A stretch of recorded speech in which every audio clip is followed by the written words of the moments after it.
औज़ुबिल्लाहिमिनश्शैतानिर्रजीम बिस्मिल्लाहिर्रहमानिर्रहीम। I hope सब कि आप सब लोग ठीक होंगे। मेरे बेटा यहाँ पे हमारे पास क्वेश्चन है जो आपको कल टेस्ट के लिए दिए गए थे, उनको हमने सॉल्व किया है। तो सबसे पहले हमारा क्वेश्चन ये था कि हमने चेक करना था कि कोई फंक्शन हमारे पास कंटिन्यूस है या नहीं है। तो फंक्शन हमारे पास क्या था, f of x is equal to x square minus one over x minus one. हमने इसको चेक करना था कि ये कंटिन्यूस है on all complete real line. हमने इसको तो पूरी रियल लाइन के ऊपर चेक करना था। इसको हम 1 पे भी चेक कर सकते हैं, 0 पे भी, 3 पे भी, 4 पे भी, -5 पे भी, -2.5 पे भी। जो भी नंबर आपके जहन में आता है जो रियल लाइन से बिलोंग करता है, -2.5, 1.3, जो भी विदाउट अयोटा, अयोटा के बगैर जो भी आपको नंबर आता है, हमने इसको चेक करना था कि क्या उसके ऊपर ये कंटिन्यूस है या नहीं है। तो हमने ये फंक्शन लिखा है, हम इसको चेक करते हैं क्या ये 1 के ऊपर कंटिन्यूस है या नहीं है। तो कंटिन्यूस फंक्शन चेक करने के लिए हमारे पास 3 पॉइंट होते हैं।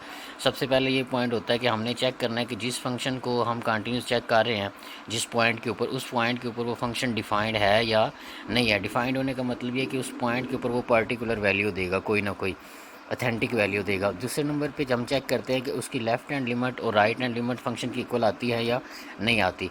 और तीसरे नंबर पे हम ये चेक करते हैं कि क्या लिमिट का जो आंसर आया है, लेफ़्ट हैंड लिमिट और राइट हैंड लिमिट का जो आंसर आया है, वो जो हमने पहला पॉइंट हल किया है फंक्शन के अंदर डायरेक्ट पुट करने वाला पॉइंट, उसके सेम आंसर इक्वल आया है या नहीं आया। तो इसको हम सबसे पहले ये देखते हैं।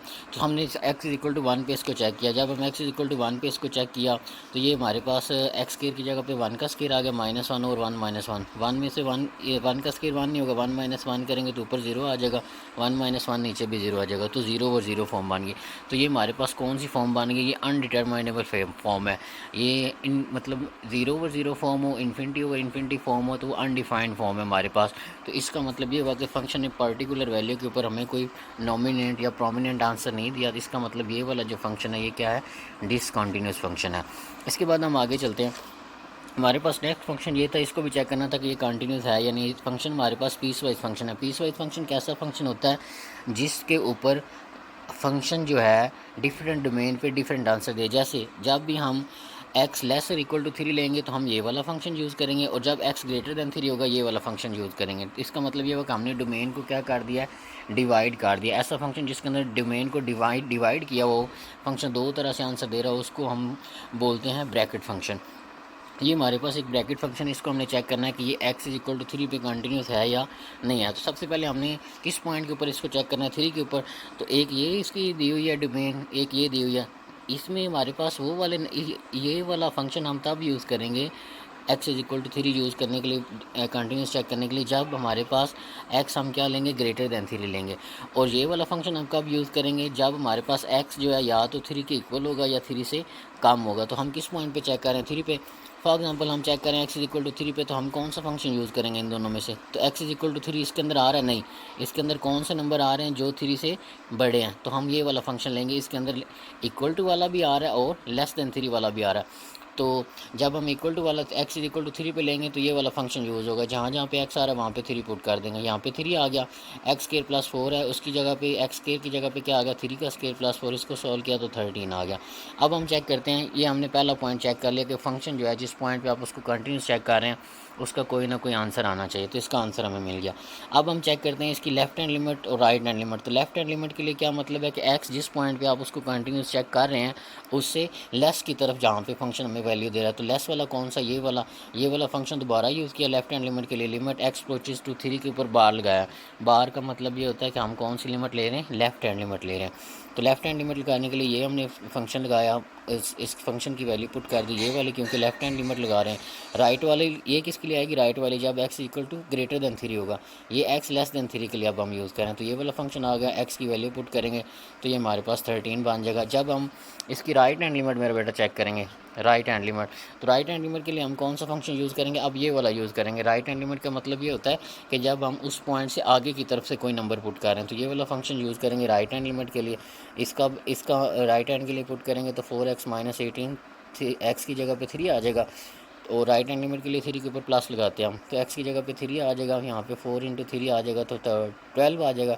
12 - 8 करेंगे तो 12 -8 करेंगे तो वो 4 आ जाएगा। अगर हम यहाँ से देखें लेफ्ट हैंड लिमिट का आंसर हमारे पास 13 आ रहा है। राइट हैंड लिमिट का आंसर हमारे पास क्या आया 4 है। तो इसका मतलब ये हुआ कि लेफ्ट हैंड लिमिट और राइट हैंड लिमिट आपस में इक्वल नहीं है, तो फंक्शन जो है वो कंटिन्यूस नहीं होगा। कोई भी पॉइंट उन तीनों पॉइंट्स में से अगर वेरीफाई नहीं होता तो फंक्शन कंटिन्यूस नहीं हो सकता। अब हम आगे चलते हैं। आगे हमारे पास फंक्शन था कि हमने लिमिट चेक करनी थी, limit x approaches to 0 x square over sine x, इसकी हमने लिमिट चेक करनी थी। तो हम पहले डायरेक्ट लिमिट पुट करते हैं। अगर हम एक्स की जगह पे पुट करते हैं 0 का स्क्वायर तो 0 आ जाएगा, साइन 0 पे क्या होता है 0 ही होता है। तो इसका मतलब ये हुआ कि अगर हमने डायरेक्ट लिमिट पुट की तो वो 0 ओवर 0 फॉर्म बन गया। अब हमारे पास एक रूल होता है कि अगर आप फंक्शन के अंदर लिमिट पुट कर रहे हैं, ठीक है, और वो 0 ओवर 0 फॉर्म दे रहा है या इन्फिनिटी ओवर इन्फिनिटी फॉर्म दे रहा है, तो तब हम एक रूल यूज़ करते हैं जिसको आपने रीड आउट किया होगा, जिसको हम एल हॉस्पिटल रूल बोलते हैं। कुछ लोग इसको एल हॉस्पिटल रूल भी बोलते हैं, लेकिन एल हॉस्पिटल रूल ज़्यादा प्रोमिनेंट बोला जाता है। तो वो रूल हमें क्या कहता है, वो कहता है कि आप ऊपर वाले फंक्शन का भी डेरिवेटिव लें, नीचे वाले फंक्शन का भी डेरिवेटिव लें, दोनों का डेरिवेटिव लें और फिर इसको सॉल्व करें। ठीक है, जितनी बार 0 ओवर 0 फॉर्म बनती रहेगी या इन्फिनिटी ओवर इन्फिनिटी फॉर्म बनती रहेगी, हम उतनी बार या लोपिटल रूल लगाते रहेंगे। तो ये 0 ओवर 0 फॉर्म बन रही थी, ऊपर वाले फंक्शन का डेरिवेटिव लिया तो वो 2x आ जाएगा, साइन का डेरिवेटिव क्या होता है cos x। ठीक है, तो अब हम दोबारा फंक्शन की लिमिट पुट करते हैं। 2 कांस्टेंट है, बाहर ले लिया, x की जगह पे x आ गया, cos x as it is आ गया। अब लिमिट पुट की, x की जगह पे 0 पुट करेंगे तो 0 आ जाएगा, cos 0 पे आंसर क्या देता होता है 1, तो यहाँ पे cos 0 का आंसर 1 आ गया, ऊपर 0 थी तो वो 0 रहेगा, बाहर 2 रहा, 0 और 1 हो तो हमें हमेशा आंसर क्या देगा 0। तो इस फंक्शन की जो आंसर आएगा वो क्या आएगा 0 आएगा। इसकी लिमिट हमने एल हॉस्पिटल रूल्स का यूज़ देखना था। अब आगे चलते हैं। नेक्स्ट हमारे पास ये क्वेश्चन था मेरा बेटा, क्वेश्चन ये था हमारे पास कि हमारे पास हमने इसकी लिमिट फाइंड आउट करनी थी कि limit x approaches to minus infinity 3x minus 2 over e की पावर एक्स के, इसकी हमने लिमिट चेक करनी थी। तो हम अगर डायरेक्ट लिमिट पुट करते हैं तो ये माइनस इन्फिनिटी बन जाएगा, ये सारा ओवर करेंगे तो माइनस इन्फिनिटी बनेगा, डायरेक्ट पुट करेंगे, नीचे भी पुट करेंगे तो वो भी माइनस इन्फिनिटी बनेगा। तो जब भी इन्फिनिटी ओवर इन्फिनिटी फॉर्म बन रही है, वो 0 ओवर 0 फॉर्म बन रही है, तो हम कौन सा रूल यूज़ करते हैं एल हॉस्पिटल रूल यूज़ करते हैं। तो हम यहाँ पे एल हॉस्पिटल रूल लगाते हैं। इसका डेरिवेटिव लेंगे तो 3 बाहर आ जाएगा, एक्स का डेरिवेटिव 1 आ जाएगा और 2 का क्या हो जाएगा 0, तो ये हमारे पास डायरेक्ट 3 आंसर आ जाएगा। जब इसका डेरिवेटिव लेंगे ई की पावर जो एक्स आ रही है या एक्स स्क्वायर आ रहा हो, उसका हम डेरिवेटिव कैसे लेते होते हैं, जो भी इस तरह एक्सपोनेंशियल फंक्शन आ रहा होता है इसको एक्सपोनेंशियल फंक्शन बोलते हैं। ठीक है, जिसके ऊपर वेरिएबल पावर में आ रहा होता है, एक्स इसके अंदर वेरिएबल और वो पावर में आ रहा है, तो इसका डेरिवेटिव क्या होता है, एक बार ये एज इट इज़ ले लेते हैं, फिर उसके बाद जो ऊपर इसकी पावर आ रही होती है ई का, उसका दोबारा डेरिवेटिव लेते हैं। तो एक्स स्क्वायर का डेरिवेटिव लेंगे तो वो हमारे पास क्या बनेगा 2x, इससे मल्टीप्लाई कर 2x इंटू ई की पावर एक्स स्क्वायर, ये इसका डेरिवेटिव आ जाएगा। ये हमने यहाँ पे इसका डेरिवेटिव निकाल के लिख दिया। अब हम दोबारा इन्फिनिटी पुट करते हैं, ये तो 3 रहेगा, जब यहाँ पे इन्फिनिटी पुट करेंगे तो ये हमारे पास वेरी लार्ज नंबर माइनस वाला आएगा। तो इसका मतलब ये होगा कि ये वाला नंबर वेरी लार्ज, जितना बड़ा नीचे वाला नंबर होता जाएगा ऊपर वाला आंसर उतना ही क्या होता जाएगा छोटा होता जाएगा। तो ये very very large number negative नीचे आ रहा है। ठीक है, जितना ज़्यादा नीचे बड़ा नंबर होता जाएगा उतना ओवरऑल आंसर क्या आता जाएगा छोटा। तो ज़्यादा से ज़्यादा इसका छोटा आंसर क्या आ सकता है 0 आ सकता है। तो इस फंक्शन का जो आंसर है वो हमारे पास क्या आ जाएगा, लिमिट पुट करके 0 आ जाएगा। जी नेक्स्ट हमारे पास क्वेश्चन था f of x is equal to x का cube minus 9x square plus 24x plus -7। इसको हमने लोकल मैक्सिमा और लोकल मिनिमा फाइंड करना था।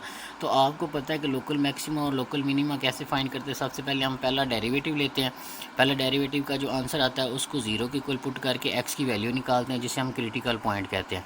फिर उसके बाद जो फंक्शन का पहला डेरिवेटिव लिया होता है उससे उसका फंक्शन का सेकंड डेरिवेटिव लेते हैं और उसके अंदर उन पॉइंट्स को पुट करते हैं जो क्रिटिकल पॉइंट हमने निकालनी है, और उधर से हमें लोकल मैक्सिमा और लोकल मिनिमा मिलता है। इसको सॉल्व करते हैं।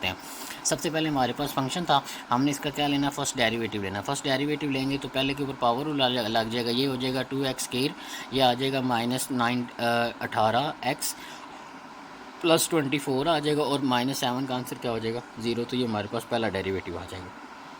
उसके बाद डेरिवेटिव निकालने के बाद हम इसके क्रिटिकल पॉइंट निकालते हैं। तो क्रिटिकल पॉइंट निकालने के लिए हम क्या करते हैं, फंक्शन का जो डेरिवेटिव है उसको 0 के इक्वल पुट करते हैं।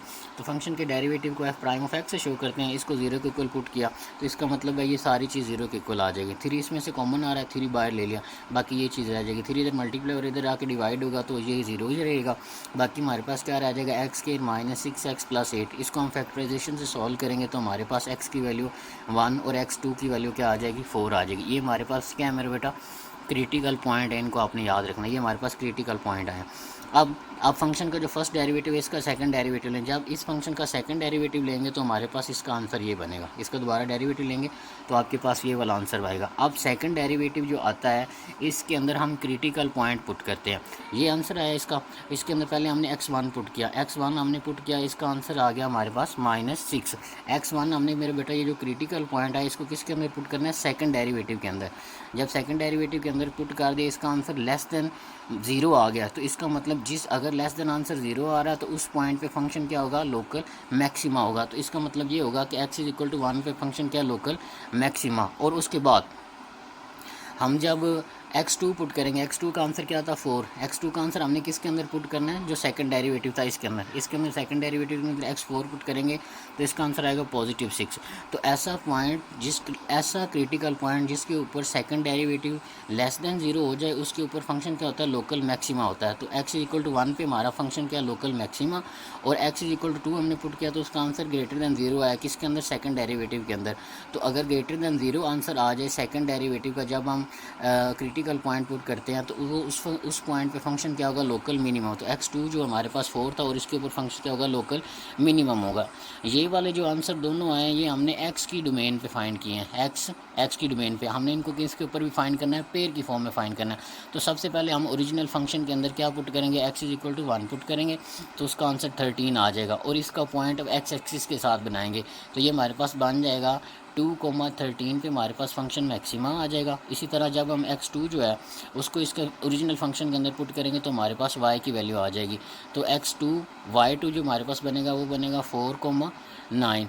तो 4,9 पे हमारे पास फंक्शन क्या? लोकल मिनिमा आ जाएगा। तो ये हमारे पास वो आर के अंदर हम आर स्क्वायर के अंदर इन पॉइंट्स को ड्रा कर देंगे। 2,13 पे हमारे पास फंक्शन लोकल मैक्सिमम है और 4,9 पे लोकल मिनिमम है। 2 हमारे पास x एक्सिस को शो कर रहा है जो हमने इधर से निकाला था कि लोकल मैक्सिमा दे रहा। अब हमारे पास y की वैल्यू नहीं थी तो y की वैल्यू इस पॉइंट के ऊपर लोकल मैक्सिमा के x के ऊपर जो हमें वैल्यू आ रही है y की नहीं थी उसको निकालने के लिए हम इस फंक्शन को किसके अंदर पुट इस वैल्यू को किसके अंदर पुट करेंगे? ओरिजिनल फंक्शन के अंदर पुट करेंगे।